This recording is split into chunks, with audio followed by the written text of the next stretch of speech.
Okay, while we sort the PC out because it hangs there, just going to talk to you guys a bit about something which I think normally people have not spoken about in this part of the world. In fact, it's also a new conversation in any part of the world, is how we actually communicate in social media, online, among ourselves, in any kind of setting, when you have to talk about a subject or a topic that can be as uncomfortable as suicide. So why I chose this topic, I was actually given an option to choose this topic, is because I felt that the audience is predominantly of very young people who are who use media, who communicate a lot. You guys are a generation that communicates a lot more than what people from me from the Jurassic period used to communicate. Yeah, when I went to school, there wasn't all these things at all. So yeah, all right. As usual, the people love to give me a slot that stands between me and either your lunch or dinner. That's very standard. It's not the organizer's fault. It's just my luck. So there's you, there is lunch, there's tiny little me there. All right. So just I try to make it as engaging as we can. Uh, I would really encourage you guys to open your social media accounts as we go through some things and all of that, and actually to get a feel what we are going to talk about today. All right? So talking about suicide sometimes can cause distress to people. It can. It can relate a lot. I would be okay if you want to take a break or talk to any one of us after this if you find this topic is distressing. I have run through this presentation with a couple of people who have lived experience. They say it's all right, but sometimes when you present it, it can be distressing. So feel free to talk to us. Feel free to take a minute and all of that. All right. So learn to take. So we start by taking care of ourselves. All right. I work for the Ministry of Health. I work in Miri actually. At the moment, I also have these websites, Thoughtful and Mama Minda, which I give some of my time. The interest in suicide prevention is mostly manifested with our research group work. So yeah, and I hold memberships with two colleges and the IS, and my trip here was funded by Corpus. So just to let you know, so that these are the conflicts, or if you have any conflicts of interest and anything of that sort. Okay, so this hour, it is an hour. Unfortunately, I'm given a really long time to talk, and I'm going to be the longest speaker, which I realized that everybody kept their topic short. Now I'm actually very anxious about that, how I'm going to keep the people's attention. So we're going to talk a little bit about what is suicidal behavior among adolescents, young people. Let's say you have gone out of this age group, let's say a little bit older, from 17, you feel the thing is, young people grow up to be adults, emerging adults, then adults themselves. So this data still may have relevance to you. This is interesting. I love this part of the topic, how we consume social media in Malaysia. Then we talk about what is safe messaging and the evidence for it, and the principles for safe messaging, and some best practices. You will find, I will repeat. It is not my age that makes you repeat. I'm not that old too. It's not that I have someone who has a tendency to repeat. I repeat it on purpose so that the message goes across. All right? And I will tell the same thing in different ways. So yeah. Okay. A couple of years back, we had a big survey, a national survey, Bancian. You know how people come to your house? These people went to school, and we wanted to find out. And unfortunately, the slides are not clear. This is the best we get, is it? Yeah, all right. So it just shows, if you can't see any of the numbers, it's okay. You can at least see the lines going up, right? Suicidal behavior we study it in three ways, actually. One of it is thinking, this is the ideation, planning, and suicidal attempts. It looks like over the previous survey, which was conducted in 2012, the global GHS, was conducted in 2012 to 2017, ideations have gone up, the degree of planning has gone up, and also attempts have gone up as well. Uh, I'll pass you a handout. You can actually look at the whole survey as it is. All right? Okay.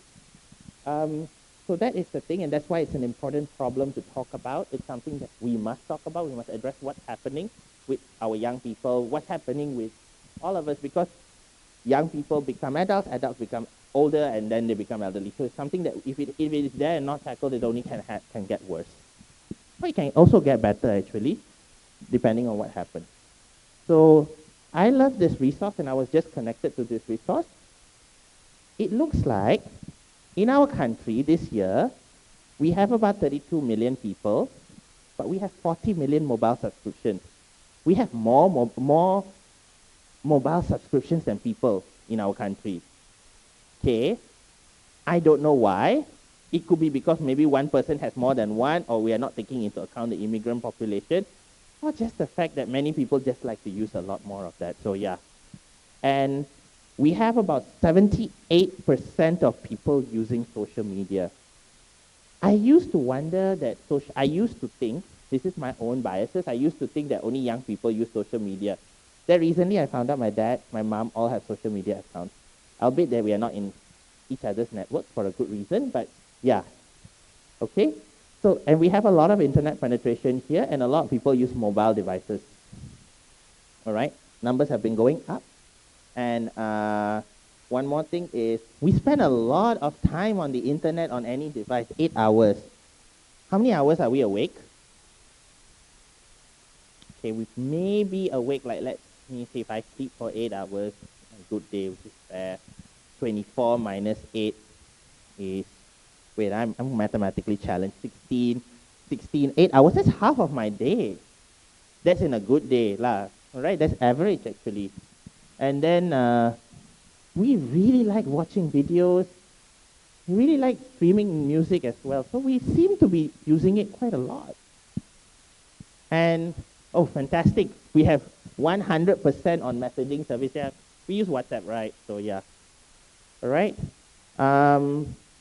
Then we spend about nearly 3 hours on social media. We are actively involved in it. And I love the purple dot there. One person has an average of 10 social media accounts. Oh, okay, how did they get that number?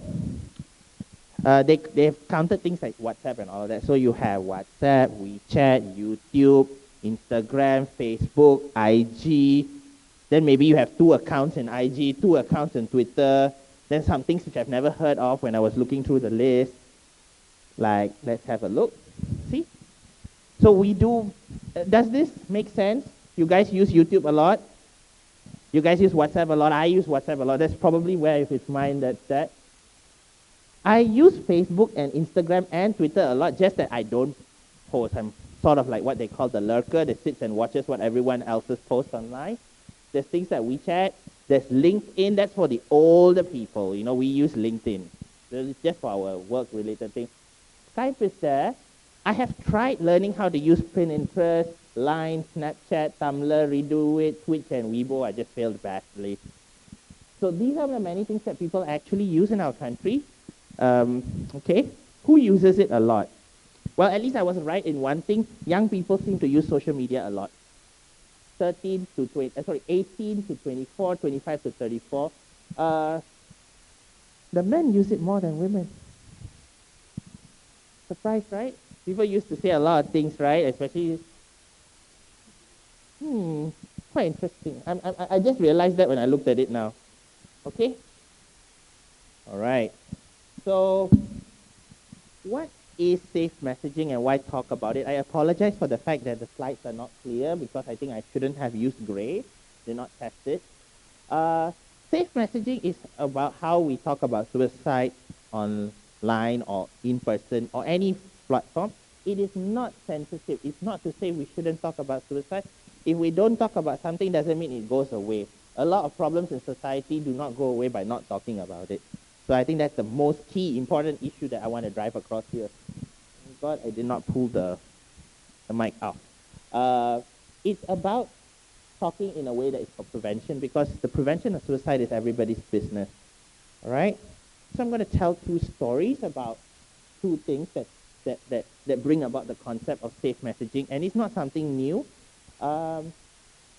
there is no need for you guys to Google these stories because I think these stories are, at least the Werther story, Werther story is about a book called The Sorrows of Young Werther by, I can't pronounce the author's name. His name is Goede.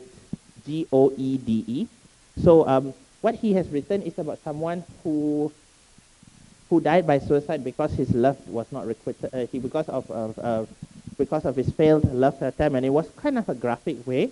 And once the book was published, there was a lot of young men, just like Werther, who died by suicide the same way he did in the novel, right after the publication in the 1700s.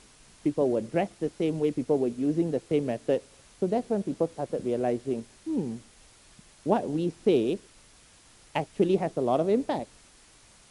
Because what we do as society is we learn from our stories. That's why we have fairy tales for children and all of that. That is an innate way of learning, social learning, and also the way that we learn through stories and also communication. So that's the start point of today's conversation, of today's discussion, is that you guys are very important because what you say matters. All right? And that is a negative effect where people actually died because of it.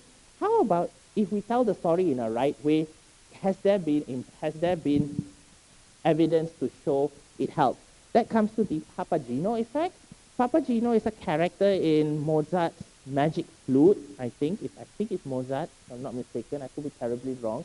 He looks as comical as the picture because he will be dressed in feathers, and he has all. What happens is his story is also similar to Werther, where he actually was not his. It was a sad love story, and he wanted to die, but he was actually convinced out of it by 3 of his friends. So it talks about even in suicidal crisis, you can actually be helped and to go on to a life that's worth living for. So this term was adopted for safe messaging somewhere around I think 2010 or 2027 to 2010, the term the Papageno effect. So two things are there. Okay. So I talk about stories that maybe might not relate to you guys. You guys use social media, right? What is safe, what is unsafe? I'm going to put a mock social media post, and I've labeled it unsafe. That's my social media account, so don't search for this. It's not even real. Is this something that you guys see often when people want to communicate online? Have you come across something like this? So-and-so person, like, committed suicide because of XYZ problem using so-and-so method. XYZ is a growing problem in our society. What the government is doing, what is anybody doing about this? Have you guys, does this relate to things that you have seen online? Maybe, maybe not. If you have not seen, then well and good. I'll tell you what's the problem with this message. You are identifying the person, you're going into people's, even though if this person has died by suicide, you have identified the person, and by identifying that person, you identify his social circle, you identify his family and friends and all of that. That's a problem. And that brings a lot of stigma and discrimination and distress. You put a person's picture, which is something that happens in news often, which we are doing a lot of work currently trying to talk about to protect the privacy of people, because that also causes a lot of stigma and distress. And the language is very unhelpful. When you say commit, what do you commit? You commit a crime. So that's the problematic language. That's something uniquely, this thing is something that we see in English. I don't think you see an equivalent in Bahasa Melayu. So yeah. Then XYZ. XYZ is a problem. The thing is, if you say a person dies because of this reason, a lot of people will be also having that reason as part of their lives, right? If you say that stressor, what is the message it sends to people who are going through that stressor? So suicide is an acceptable option to get through that stressor. So it alludes as a solution, so that's another problem. And then when you identify them, what happens, and then, what happens is when you put pictures and then you put a face to the story listing, and then you realize, that person looks like me. Not physically, but his psychosocial makeup looks like me. He or she is going through the same problem. It looks like this is a solution. And if people identify methods on that actually sort of tells people, this is where it actually, this is something that I can do because this is what people are doing. And then you make the problem far worse than it actually sounds, and then you create, and then you put, how do I talk about this in a way is that any problem has a cause, right? Let's say you call this stressor causing suicide. People causing that stress could receive discrimination because of that. So let's say you call agency X is causing people to die. So everybody will tell agency X is bad. So agency X will get a lot of stigma and a lot of discrimination. People will say bad things about agency X. What about people who work in agency X? How would they feel? Would they feel good? Yeah. You think they are at risk of suicidal crisis because of the stigma? Yes, it's actually true. So that's how problematic a simple 3-line post can do. And of course, when it's so sensational, well, it's very distressing to read as well. And what happens is when you present a tone that everything is inevitable, it causes moral panic, social panic, and a sense of hopelessness in society, like where the world is going, what is going on in my country, what's going on with everyone, that kind of thing.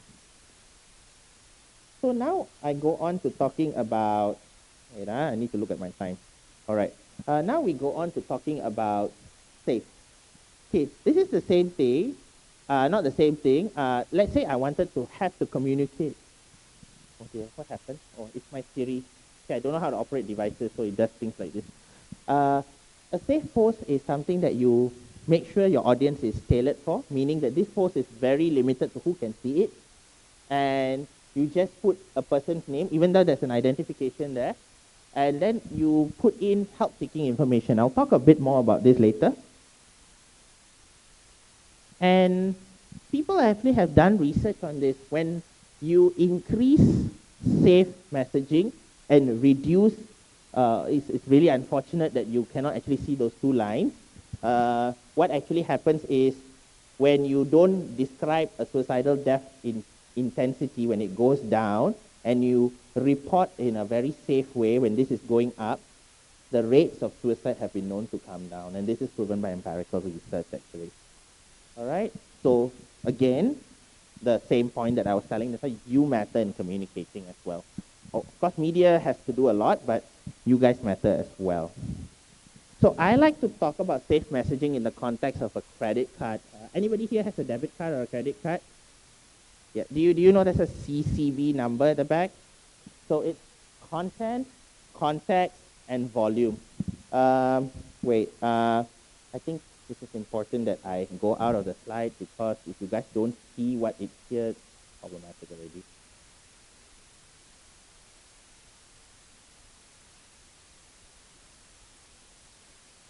So any communication or how you talk about suicide needs to be in a form that it aims for prevention and it's not harmful. So that's the whole idea of CCV. The content, what's inside the post, the context, who all is reaching, like where it is.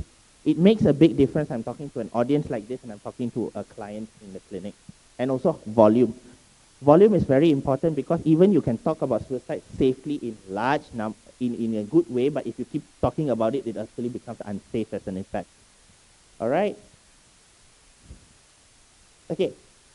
It's not, I'm not telling people to not talk about it because people talk about it in good intention.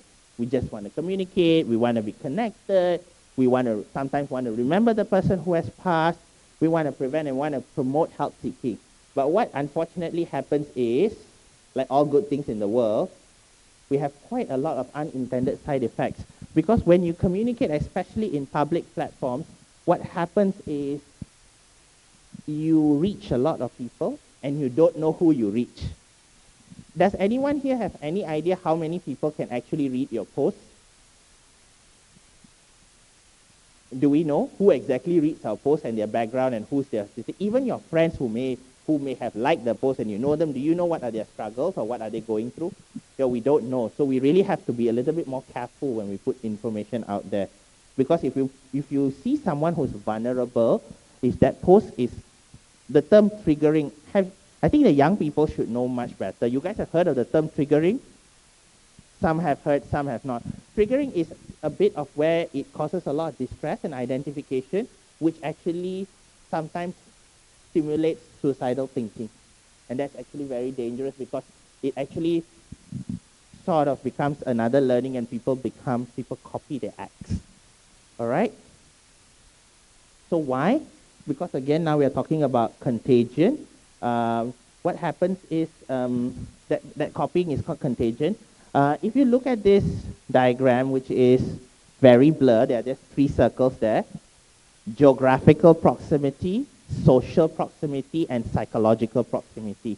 When a person dies by suicide, the people who are vulnerable are people who sit within these circles.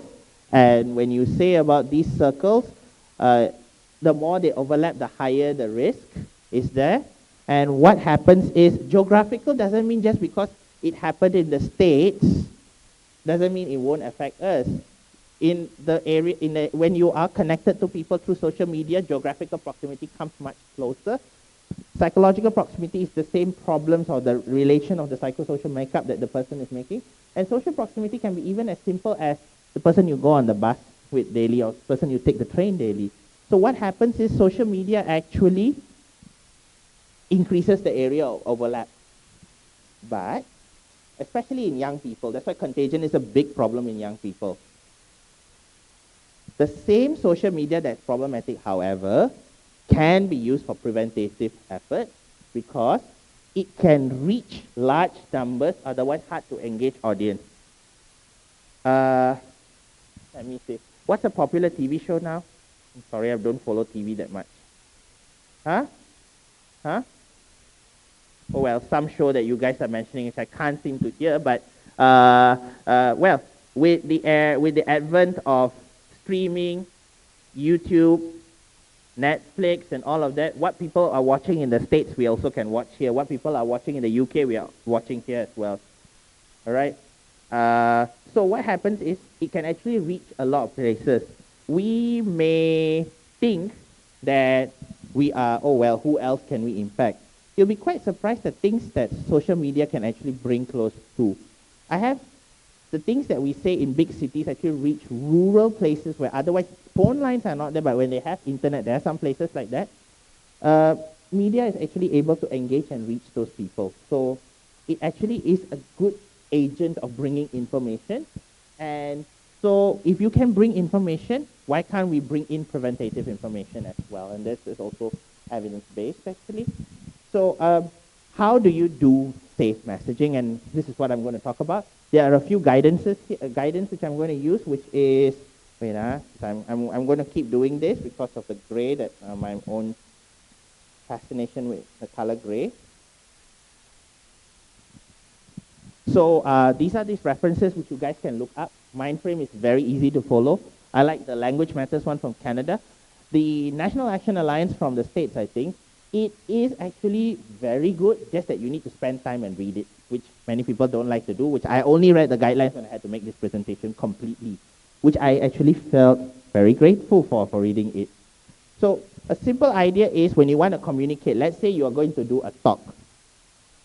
You would want to have a strategy. Before you talk, before you take the mic and say something, you have to know why you're doing that talk and who's actually listening to the talk and how the talk is going to spread. Nowadays, I wish that our talk can just be confined to the room. Unfortunately, it's not. People share what we say on social media, the hashtags go wild and everything. So you have to be very mindful what you share in an open space. All right? So who is and where you are talking. There are some spaces that still exist today where there's actually whatever you talk in the room stays in the room, or just the people there. So that's where you need to really gauge who you're talking to. You could be talking to schools, or you could be talking in your workplace, your study place. Depends where you talk. It's very different if you're talking in a small group where there's, no potential for it to spread, or where it's misinterpreted. Because the problem with information spreading is, it's not that we don't want information to go. We really want information to go. Just the problem is people misinterpret what we want to say, unfortunately. So that's what it is, and why you are saying what you want to say. So for me, it's the conversation that I'll have with my client, that's actually an older person that I have no way of making the picture clearer. And how I communicate in social media is two different things actually. Because when something can be misinterpreted, it can actually cause a lot of harm. Okay? So this is what it is. the why, the what, the who you're going to reach, and what you want to do, and what you want to say, and how you're going to say it really matters, and so what. Okay, this is actually important. You have to be strategic about everything you say, including a comment, because your comment can be taken out of context. How many times have anyone actually put a comment in Facebook and then it was totally badly misinterpreted? By saying something, do you guys have that experience? I think people have that too. I have that quite a bit actually. So really be strategic in anything you say. Always, when you want to communicate about something, have your goals and mission quite in your head.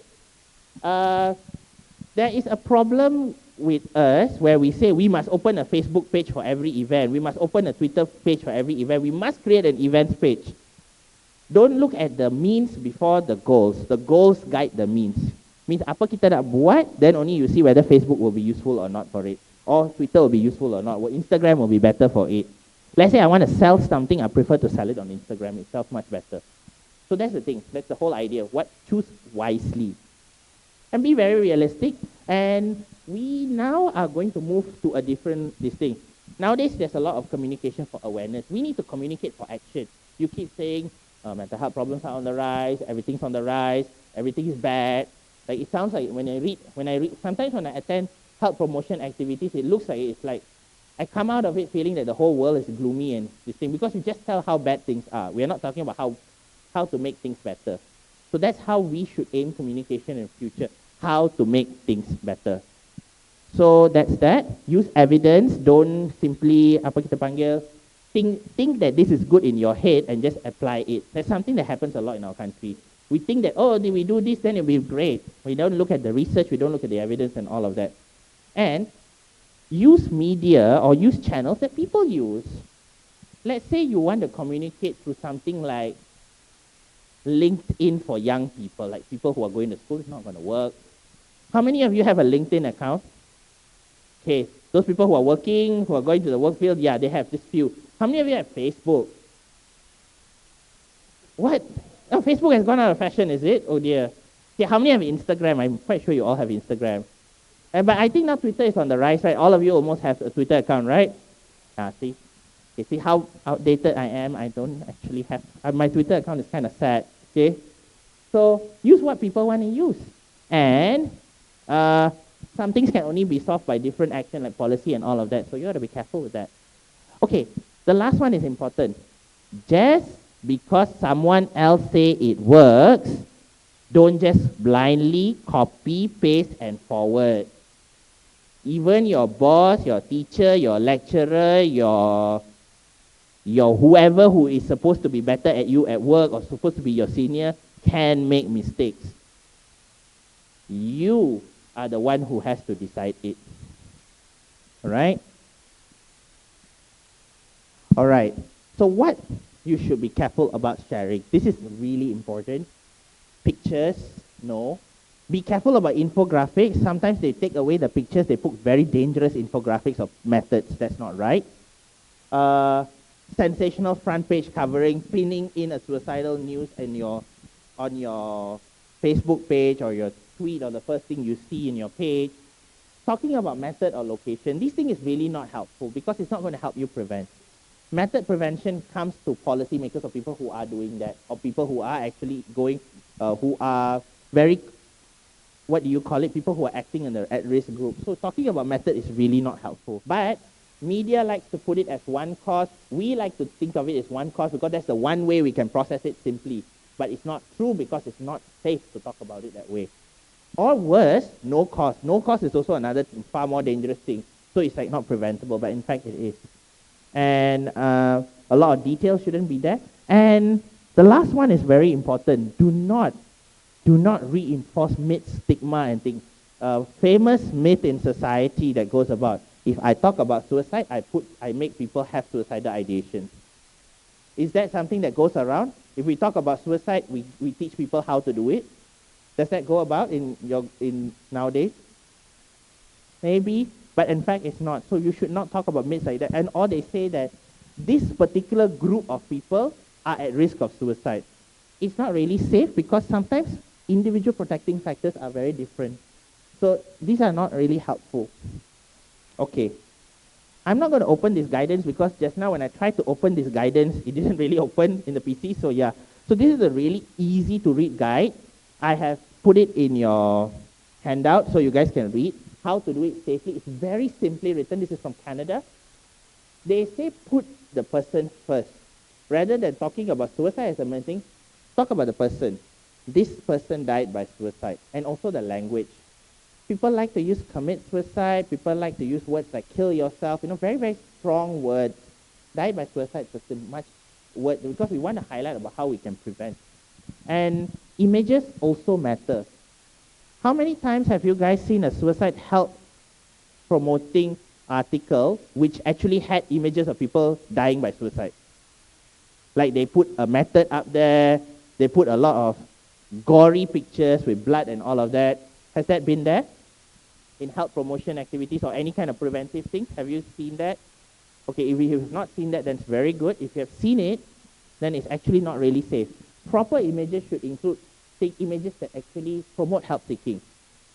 People together, people holding hands, people like the picture there, like growing a plant, or people together. So because images should show connectedness. So that's that. So I'm really unfortunate that the do's and don'ts are not really visible. But what I would like to talk about is when you use, one of the things important in this slide is the fourth point. I want to ask, have you guys read statistics when you read news or anything like that? Have you seen like this many % people are at risk of suicide and all that kind of thing? Statistics? Yeah, you guys see, right? Oh, the suicide is a mounting crisis. The problem is we have to be very careful when we use the word mounting crisis, big problem in society, whatsoever. Because we actually don't know what's exactly happening. A survey is not really exact. Data on suicidal behavior in our part of the world is not really accurate. So you cannot put things out there that are not accurate. Or we don't know for sure whether it's the truth.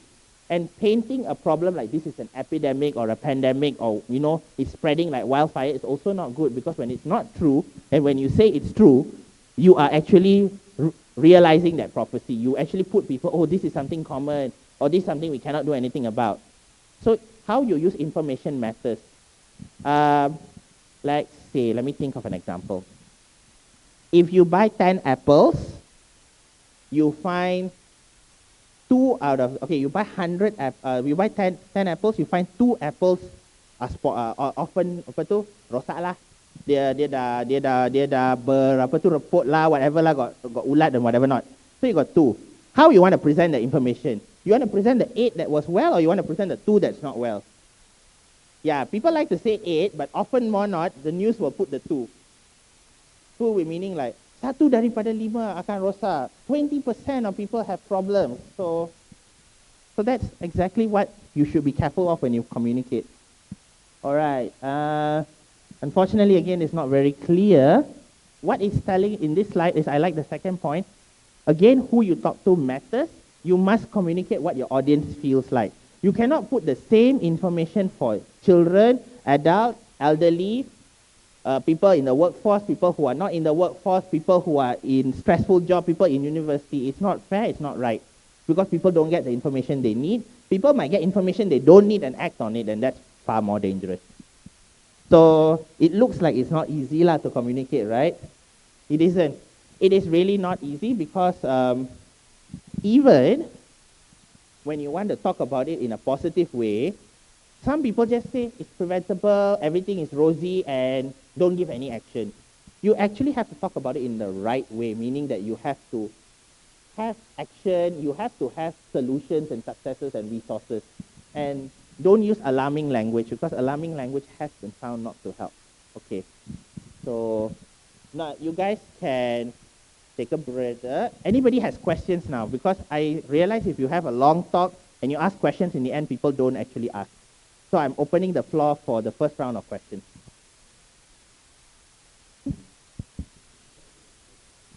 The question is, when will this end? It will end soon, so don't worry. This conversation. Any questions so far? Okay. So I should, before people chase me out of the audience, I should quickly finish my talk. Okay. So again, Safety is important. Again, think about this again. Now I'm going to come to the crux of the topic, which is how we use social media. There is a guide which is very easy to follow. It's called ChatSafe, which you guys can download. It's for free.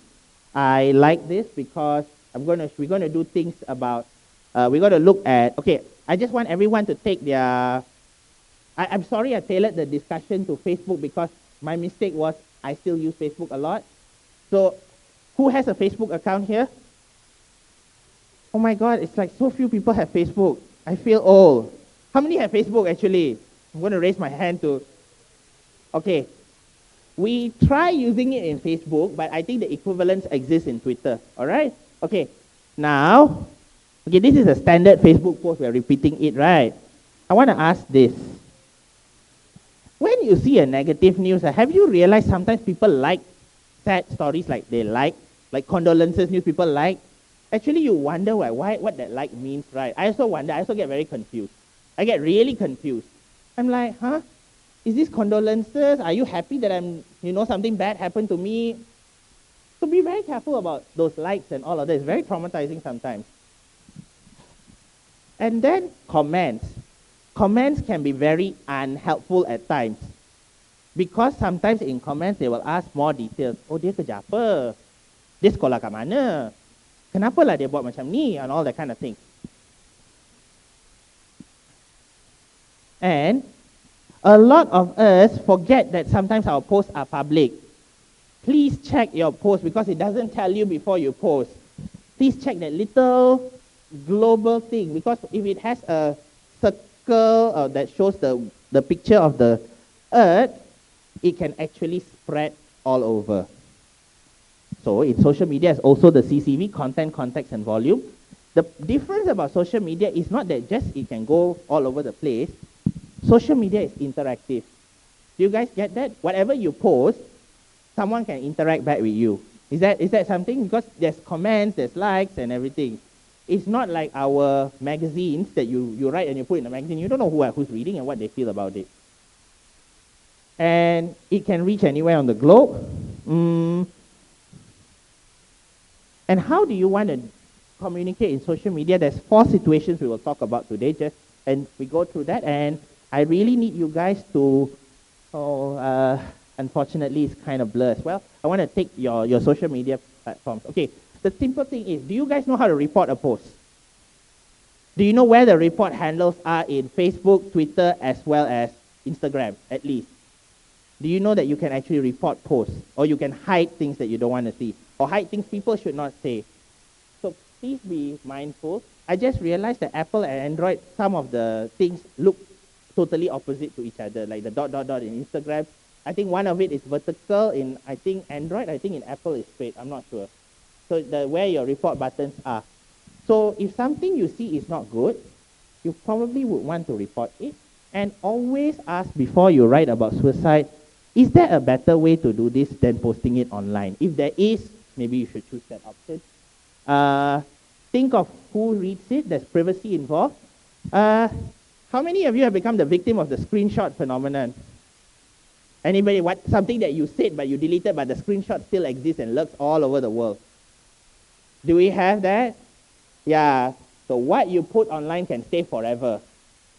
Just be very careful. So especially if you put something out, then you delete it. Oh, it's deleted. No, the screenshot still lives and goes on and on and on. And very important when you're online, take care of yourself. Be very careful when you see things like clickbait. Have you guys heard of clickbait? These come as promotion. Suddenly you'll be scrolling through your wall, then you suddenly see, I tak follow dia pun. Kenapa it appears? You think that you follow the person, but then if you look closely, there'll be small little words, promoted. Sometimes bad news is also promoted that way. All right? What you can do if you don't want to see a promotion, you can block, you say, I don't want to see this. Use your right to control what you see. Okay? Don't share things that are pro-suicide. And sometimes this has happened, and has happened a lot in the healthcare community.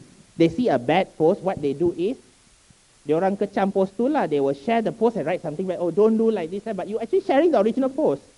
is actually dangerous because you're sharing the bad thing, even though whatever you say. And bear in mind, what is graphic will attract people's attention.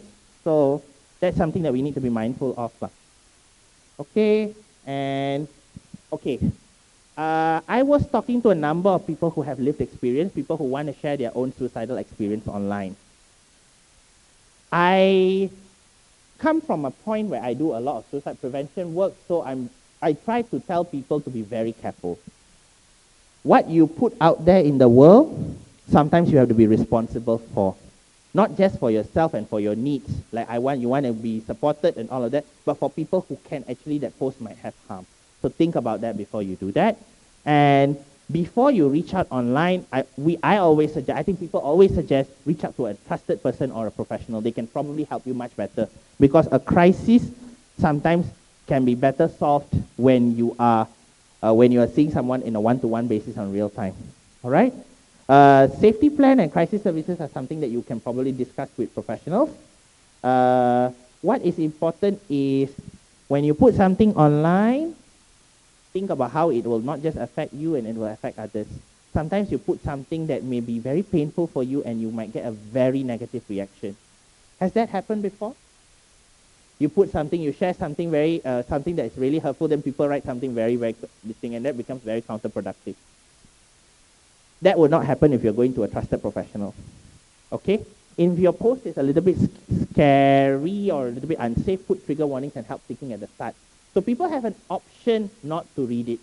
You still want to share, but yeah, people have the option. People have said that the trigger warnings does not work in some setup, so think about that too. Okay? And let's say we want to talk about the third situation. We want to talk about someone who's affected by suicide or someone who died by suicide. Please respect their privacy first, especially if it's someone that you know, because the person leaves behind survivors. The person's dignity can still be very much affected. Suicide is still a very taboo topic. So yeah. And also be aware that you must give accurate information. Sometimes unknown cause of death is often equated to suicide, when actually there could be really an unknown cause of death. A person could have died because of a heart attack, but because it was so sudden or the circumstances were different, you just label it as that, and that kind of stories is not really helpful. And do never post something that you would not want to do in real life. All right? Social media gives us a lot of bravery, but if you don't feel that you can come to us, if you don't feel you can come to a stage and tell it out to the world, you should not be doing it in social media. Because when you come out there and you tell to the world, you're responsible. You take full responsibility to what you say. So think about that. I should have talked about more than just half a slide for celebrity suicide, but I didn't have the time, and it's really because I was mindful of time. Important thing is celebrity suicides, when they happen, they get a lot of news. I think you guys would have read a number of celebrities who die, and they die very suddenly. There's a lot of shock. Because these people, celebrities, we don't know them. We don't know them in person. We know their character that we see on screen. The show that we watch, the shows that they have produced. Oh, that person was so happy in the interview. Why this thing happened? It's very traumatic, actually, to see that suddenly you hear news that they died by suicide. Again, practice safe messaging. Do not speculate why this happened. And the real problem with celebrity suicide is the volume. Even if you share it in a positive way, without methods, without in a non-way, the volume can be sheerly enormous because everybody will be talking about it, and it can be actually painful to read, actually. And the contagion effect of celebrity suicide is one of the areas of us, when we do suicide prevention research, we actually notice spikes after that, and in the same method. So something that we should be very mindful of, actually. Okay? Has this happened to you, somebody who you finally found out online that you think that the person is suicidal? Do people share this lived experience? That you are online, you're reading a post that someone you think may sound suicidal. Has that happened? Maybe, maybe not. It has happened a lot to me. So what I have learned is anybody who puts an idea like that is someone who's telling it for a real reason, for a very serious reason. Do not talk them down. Do not make it sound like it's something that is, oh, this person is just seeking attention. But also know what you can do, because you can't do much when you're online. There was once a time somebody reached out to me. The person was in a different country. So I had to know what were my limits of this thing. Don't ask about it in comments that everyone else can see. Private. DM. That's where you should actually use the DM. All right? Be very safe. Talk about, consider safety. If the comments are very public and very disturbing, you can consider hiding them, consider reporting them, and then you talk to them in private. And get help. Don't do it alone, especially when we sometimes feel very responsible to act on information that we get. Like let's say I dapatlah maklumat ini, I kenalah buat kerja ni. Tetapi sometimes it's not just you. Get someone who is more experienced in handling this. All right? Try to arrange for help. If the risk escalates, call an emergency services with what you have. Like you think that where the person is and you really need the doctor or hospital to go and see, or health services to go and see, or someone to help them keep safe. Sometimes it might mean activating crisis services like firemen and so on if they're in such dangerous situations. And get information to provide. And also, not only you get information, you also provide information to the person. Maybe now it's best that maybe you just walk into your nearest health clinic or just walk into the emergency department and talk to a doctor. Every place that has a psychiatrist has a resident psychiatry medical officer on call. So somebody will attend to you. It may be an hour, it may be a wait, but someone will talk to you. So that's the message here. So help is there. If someone is refusing for help, respect that, but keep following up with them. Keep asking them from time to time. This is actually very difficult when they have closed up to you and all of that. And if you feel that you need to act for the person, you can do so, or consult someone to help that. All right? So, can you guys try downloading this with your phones if it works? You just have to put, if you are someone who uses QR codes for things, you can actually just download, and there's a app that is actually what do you call it, a pamphlet that talks about how to ask this. I don't know whether it actually works. Let me just try from here. Does it? From here it works lah. All right. So it works. If not, you can get it from the organizers. All right. It will open to a Facebook post, and then you can download it from there. You can also download this resource also. But let's say you tak sempat, tak apa, I'll put a link that can download all of the resources. All right, so that comes to the end of my hopefully 1 hour talk. I hope I've just hit 1 hour. Again, it's really important to think about content. It's an important thing about context, and it's also an important thing about volume because we affect others. And one important thing, the person who decides what is safe or not is you, not what I say, not what guidelines say. It's about what you do with that time and that situation. So it's important that you make that call. All right? So you can download the handout in that link, which has a lot of information, including resources. You can look at getting the whole presentation in a handout form in this QR code. And I want to thank a lot of people who helped me to put this presentation together, that's especially Dr. Yimping, Dr. Chan, and Kai Xuan, and as well as a number of people who have lived experience with suicidal behavior who went through and ran through this presentation in order to make it possible. And also I want to thank you guys for sitting through. I was expecting half the hall to leave, but it's still 80%, 90% full, so I'm very, very happy about that. You can write to me on email, and you can write to me on Twitter, just that sometimes it comes under message request, so it takes a while for me to get back to you guys. All right? So if in case you cannot get a copy of this, just contact the organizers, and the organizers will reach back to me, and I'll give you the handout. All right? Okay, thank you.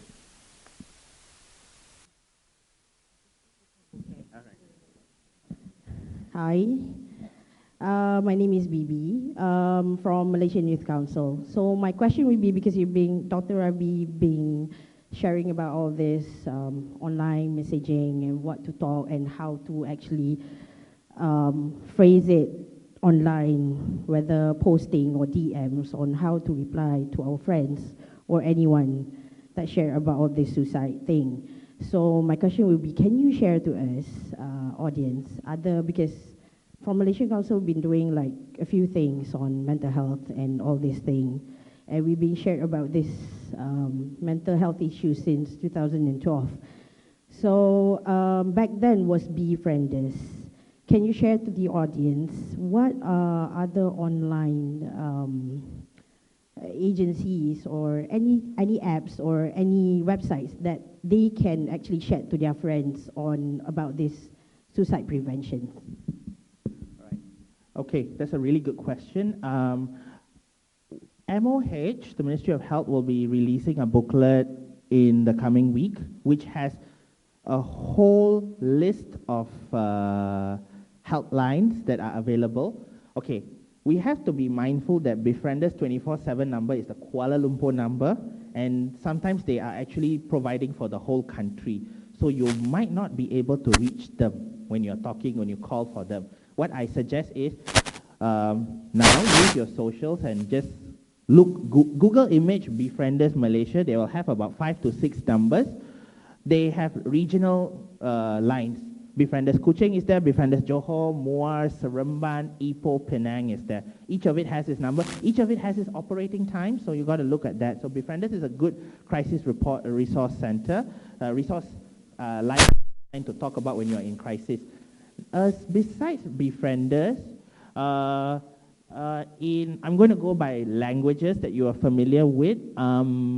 If you want to try, there are some helplines that provide Mandarin support. I think Lifeline does. Mitra Line provides as well. Check out their timings. Again, it will be in the handout. For Tamil language, I think it's the Penang-based one, which is Sneham. I think they also have a certain, but that's a toll-free number as well. Befrienders is free to call from any mobile provider. So these are crisis lines that you can talk about. And I think this is not exhaustive. There's more to it. This is what that comes on top of my head. So I've covered this. Okay. If you want to look at resources online, if you are looking at information you can read, there's quite a lot of pages that are available now. NGOs are there, Malaysian Mental Health Association, MIASA is there. The t-shirt I'm wearing, Lama Minda, I'm actually one of the admins of this mental health advocacy group. This one we run, it's a Facebook page. You can look about it. We post at least once a week. We try to make at least 3 to 4 posts come because we have very busy clinical work that we do, so we put information out there. And what you can do is that we're actually developing a website. I don't know how updated our website is, but you can search for information, especially suicide prevention ones, and you can find it there as well. And if you look resources as suicide prevention, even in Facebook or in Google, you get very good resources that can be there. But locally, these are what I can think of in the top of my head. All right? Okay, thank you very much, Doctor. Okay, here's a question from Anonymous. What do you think of false positivity trends that keep asking people to be grateful and see things in the positive light as the solution to depression? It's very, very unhelpful. Right? It's exceptionally unhelpful. You do not go through someone. I think one of the things that we are taught when we are to communicate with patients is to say, I understand what you are going through. We never do. You don't understand what I'm feeling like talking here, so I certainly cannot expect the same thing as how you are sitting. It's not helpful. Certainly not helpful, all right? So I'll just leave it to that. Sometimes you can help people to see the good that they have, but in a better way.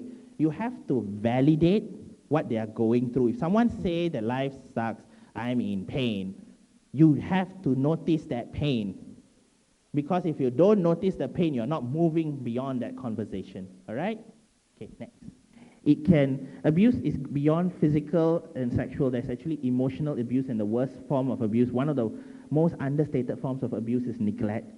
They seriously affect the way a person forms attachments with people, the way they see the world. It changes the lens of the world, especially if they develop issues to trust people, and also you don't feel safe, and you learn to and sometimes you are faced in adversity, you learn how to respond in very unhelpful, you see, if you're faced with adversity, you respond the best way you could in that situation, which sometimes may be quite dismissive as well. Unfortunately, we learn that pattern and we put it into real life and in other situations, so it can really, really have a very serious effect to the way you relate to people, and you put yourself at a high risk of many mental health disorders.